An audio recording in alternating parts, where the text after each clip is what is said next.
My own sister texted me, "Don't come to mom's retirement party. She doesn't want you there. No call, no explanation, just a sentence dropped into my night like I didn't exist." What hurt more? My dad liked the message, so I didn't argue. I didn't beg. I typed one word, cool, and quietly stopped paying for the venue. 7 days later, the celebration they'd planned without me started to fall apart. My phone lit up for hours, names stacking on the screen. And trust me, that was only the first consequence. Before I tell you how this ended, hit like and comment where you're listening from. If you've ever been erased by your own family, I want to hear from you. I'm Olivia. I was 34 when I finally understood how replaceable I was to the people who raised me. On paper, my family looked fine. The kind neighbors waved at. The kind that posted smiling photos every holiday. If you walked into my parents' house, you'd see framed memories lining the hallway, birthdays, graduations, vacations that looked effortless in hindsight. What you wouldn't see was how those moments were built, or who carried them. That was usually me. I worked a stable job that required organization, patience, and problem solving. Somewhere along the way, those skills quietly transferred from my career into my family.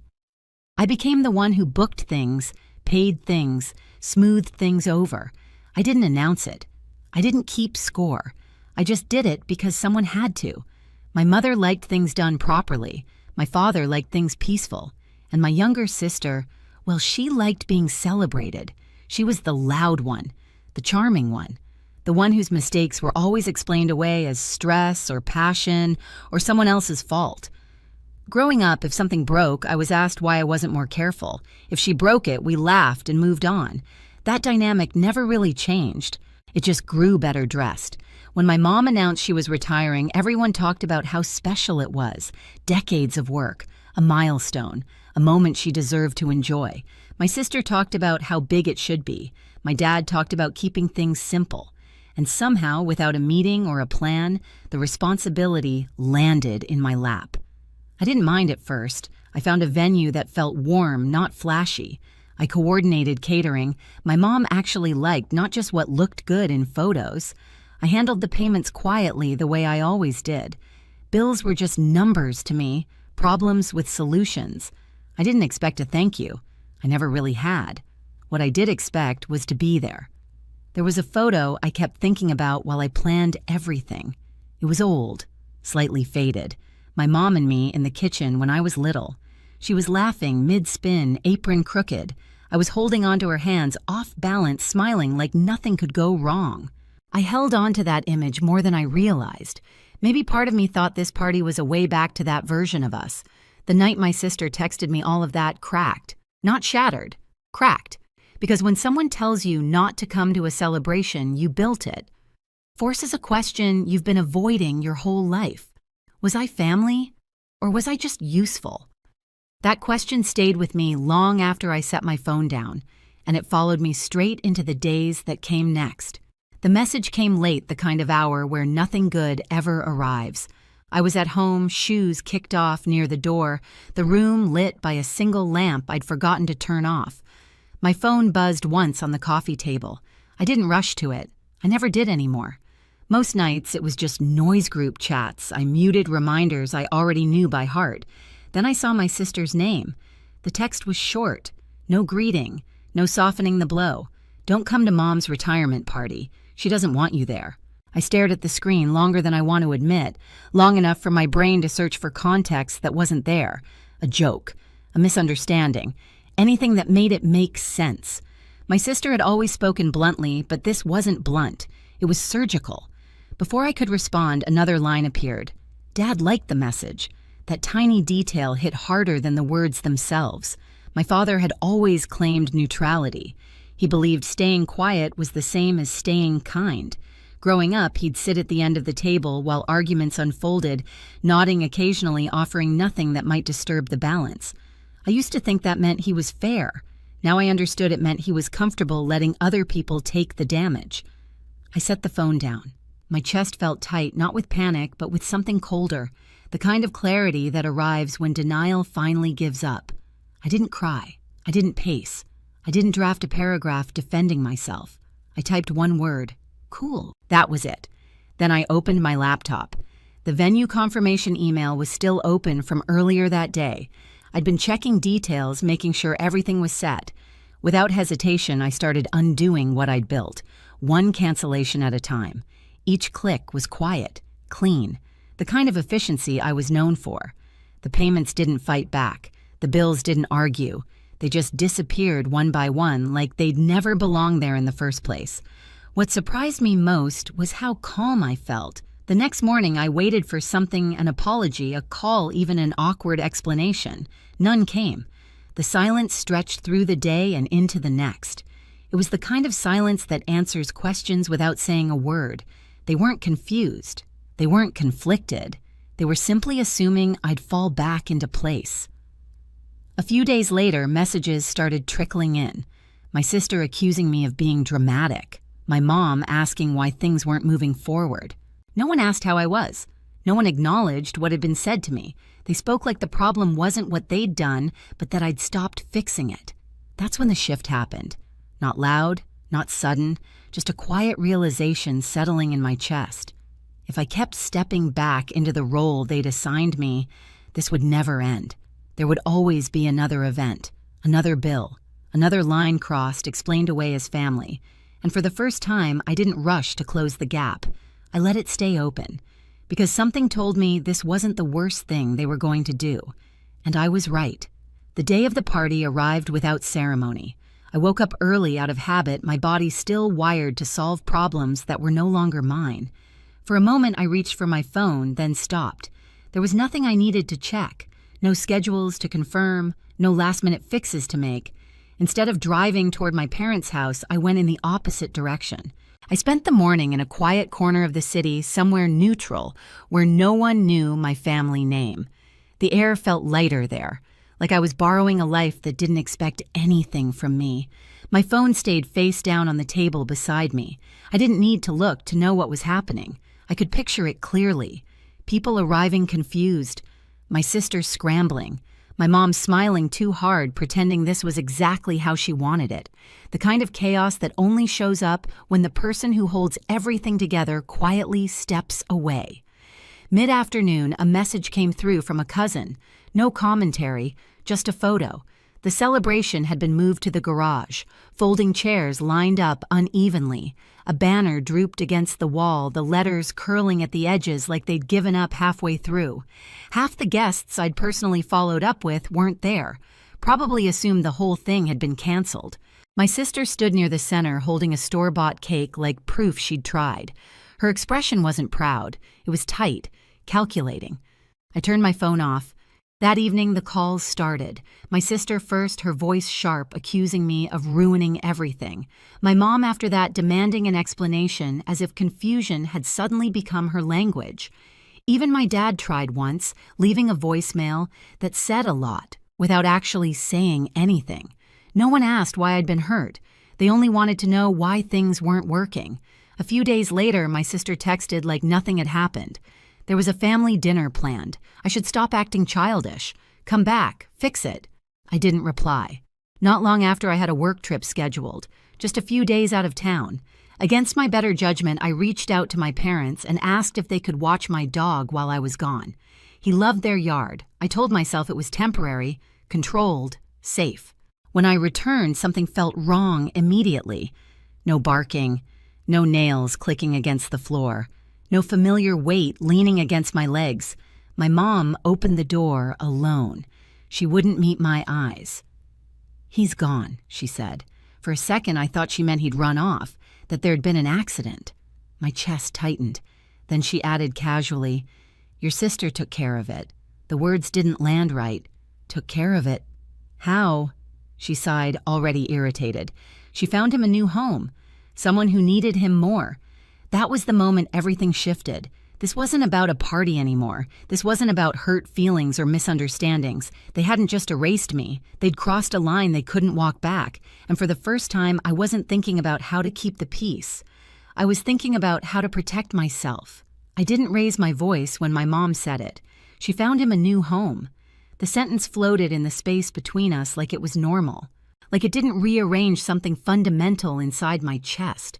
I asked one question. My voice sounded unfamiliar to my own ears, too steady. Did you give her permission? My mom crossed her arms, already defensive. You were away. She handled it. We didn't think you'd mind once you calmed down. Once I calmed down. That phrase had followed me my entire life. It was always used right after someone hurt me, as if my reaction was the real problem, not the act itself. I walked past her into the house. Slowly, deliberately. I wasn't there to argue. I was there to understand exactly how far they'd gone.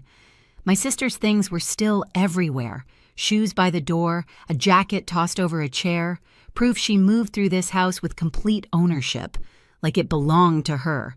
I found my dad in the backyard. He was trimming hedges, headphones on, pretending the world couldn't reach him if he stayed busy enough. I took them off for him. Did you know? I asked. He didn't answer right away. He just stared at the grass like the right response might grow out of it. She said it was temporary, he finally muttered, that it would be better for everyone. Everyone except me. I left without another word. In my car, I sat there longer than necessary, hands on the steering wheel, breathing through something that felt like grief, mixed with rage. But underneath it all was clarity, sharp, unforgiving. They had taken something that was mine, not emotionally, legally, and they had done it because they were certain I wouldn't fight back. They were wrong. That night, I didn't call my sister. I didn't show up at her place. I didn't send messages demanding explanations. I gathered proof. Adoption paperwork, vet records, registration information, payments I'd made over the years. Everything with my name on it. Everything that showed I wasn't just emotionally attached, I was the owner. The next morning, I made one call, not to family. To someone whose job wasn't to keep the peace, but to uphold the rules everyone else assumed didn't apply inside a family. I explained the situation calmly. No dramatics, just facts. My dog was sold without my consent while I was out of town. There was a pause on the line, then a simple response. That's not a family issue. That's a legal one. Hearing that felt like oxygen. By the afternoon, things moved quickly. When officers arrived at my parents' house, my mom looked genuinely shocked, like she couldn't believe I'd involved outsiders. My dad hovered behind her, silent as ever. My sister wasn't there yet. They tried to explain before anyone asked them to. She's overreacting. It was a misunderstanding. We were just trying to help. The officers listened politely, then turned to me. I handed over the documents, one by one. They read, nodded, asked clarifying questions. Professional, detached, exactly what I needed. Who sold the dog, one of them asked. My mom hesitated. That alone was enough. Your sister, she said finally. And where is she now? She's on her way. When my sister pulled into the driveway, she stepped out of her car, smiling. That confident, charming smile she'd used her whole life to diffuse consequences. Then she saw the uniforms. Her smile faltered. What's going on? She asked, eyes flicking between us. One of the officers spoke calmly. Did you sell a dog that doesn't belong to you? She scoffed. I rehomed him. It was the right thing to do. Did you have permission from the owner? She opened her mouth, closed it, rolled her eyes. She was being dramatic. I knew she'd get over it. That was the moment. Not when the officer explained the situation, not when the paperwork came out, but when my sister realized her usual confidence wasn't working. They placed her in handcuffs. My mom screamed. My dad shouted that this was unnecessary, that we could talk about it, that this was family. The officer didn't even look at them. Family doesn't give you the right to sell someone else's property, he said. I didn't feel triumph. I didn't feel revenge. I felt still. At the station, everything became quieter, more procedural, less emotional. I sat in a plastic chair, hands folded, answering questions I'd already prepared myself for. They told me how much my sister had sold him for, a small amount, like he was nothing more than an object to be moved for convenience. They asked if I wanted to press charges. I asked for the night. That evening, my phone filled with messages I didn't read, voicemails I didn't open. I went home to an apartment that felt too quiet without the familiar sound of paws on the floor. I slept badly. The next morning, I got the call. They'd found him. When I walked into the station, he recognized me immediately. He ran toward me so hard his whole body shook. I dropped to my knees and wrapped my arms around him, breathing in that familiar scent, grounding myself in something real. I pressed charges. That part surprised my parents the most. They thought getting him back would be enough, that I'd take the win and smooth things over like I always had. But this wasn't about punishment. It was about a line. My sister paid restitution through legal channels. There were no apologies, just bitterness, just blame. That night, my mom left a voicemail. She started calm, then angry, then desperate. She said if I didn't drop everything I was choosing to walk away from the family, I deleted it. Because for the first time, that wasn't a threat. It was a confirmation. They had built a family that only worked if I stayed silent, and I was done being quiet. The house felt different after that, quieter but not empty. He slept pressed against my leg the first night back like he needed to make sure I was real. I didn't move until morning. I let the stillness settle into my bones, replacing the constant tension I'd carried for years. The legal part wrapped up without drama. Restitution went through the proper channels. No heartfelt conversations followed. No apologies showed up late and trembling. Just distance, clean and unmistakable. I changed the locks, updated my emergency contacts, removed names that had been there by default, not by trust. It felt strange how simple it was, how long I'd delayed something so necessary. My parents didn't come by. My sister didn't reach out. The silence this time felt different. It wasn't punishment. It was the natural consequence of boundaries finally holding. I kept working. I cooked dinners I actually enjoyed. I took longer walks. I stopped bracing myself for the next demand. Some nights I thought about the party, about the message, about how easily they'd erased me. And then I'd look down and feel the warm weight at my side and remember why I stopped letting them. Peace I learned isn't loud. It just stays. For a long time, I thought love meant enduring whatever your family handed you. Now I know better. If being hurt is the price of belonging, it isn't love, it's control. And choosing yourself doesn't make you cruel. It makes you honest. If this story sounds familiar, you're not alone. Share your thoughts in the comments. Tell me where you're listening from, and hit subscribe for more real stories about boundaries, betrayal, and quiet justice.